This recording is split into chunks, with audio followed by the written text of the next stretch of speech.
Tia viên à, tia viên tí.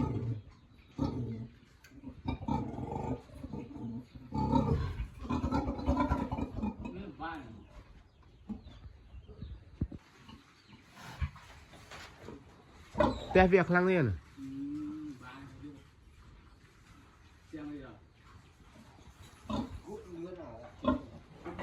Trục tròn đúng không? Đâu chứ?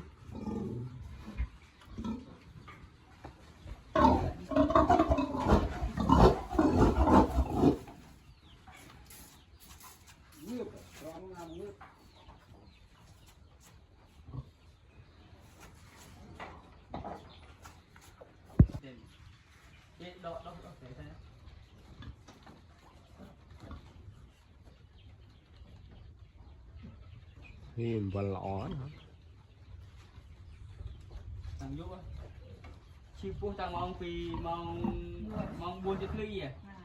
Đưa mong mãi. Mong bảy Giúp. chiêu. Cá số mai này nhỉ? Cá mong đọt. Không đau dục. Một hết ơn mau à. Chim phu hết ơn mau.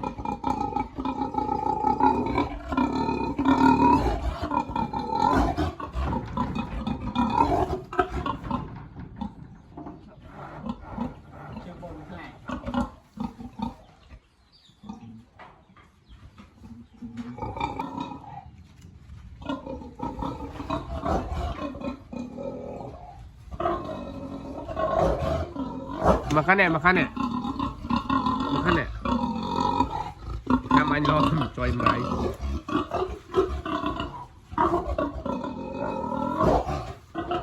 Makan ya, makan ya.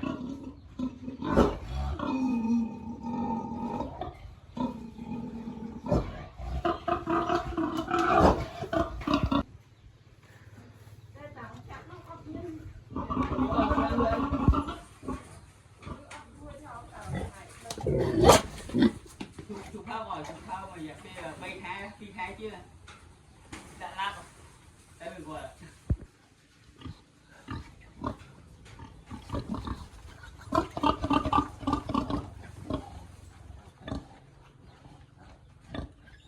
một cái chết rồi cái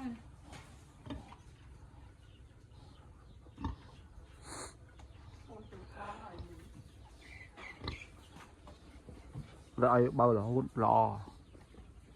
Miếng chắp chụp hóng tăng cái card mỏ. Nô em mì hộp. Bao em nó đi coi con mì rồi đó. Mấy vậy. Mau đi mơn phò.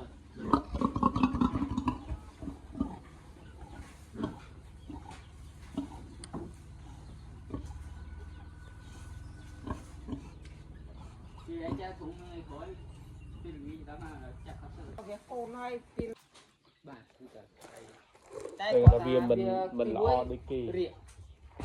Tí phí vì đừng nghe rốt vì sạp nhìn rốt không khuyên bảo việc tại sao vì ta mua ra xì à việc có kết là battery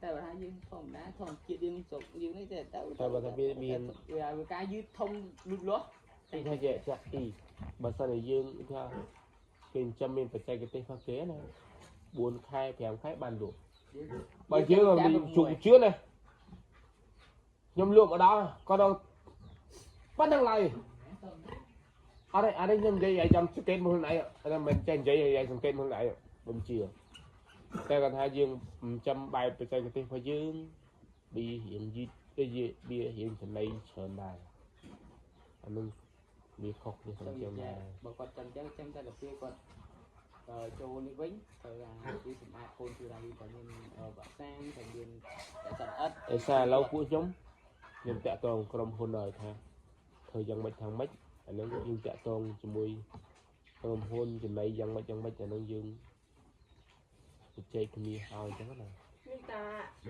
đây rồi chưa tăng như tăng côn nó nhầm đại thôi thôi mà đàn đâu ơi họ đàn đây anh ở đây bạn đẹp tao em chưa nhau gì mưa chúng nó đập đập Jesse người ta si môi lao kia là lao làm kia là lên đây làm cho đó nè mê đi mê lâu tục để môi đi thư mê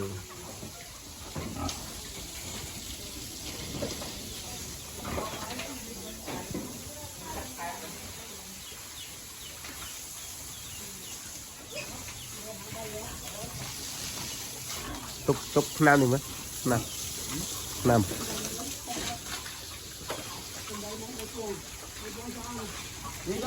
Allah mình chạy làm rồi chạ mê anh đi cái anh ấy dương chạ cao sôm bê đập phí anh đi chụp người cầm lặng can anh ấy para chợ chụp từ chợ khăn ông này đèo họ anh ấy tay yang chân ra này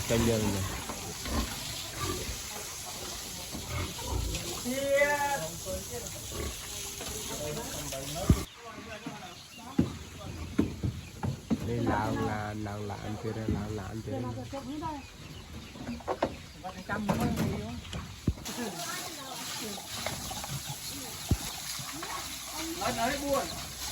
buồn nam buồn nam phơ vâng phải gì đi buồn ô trời ơi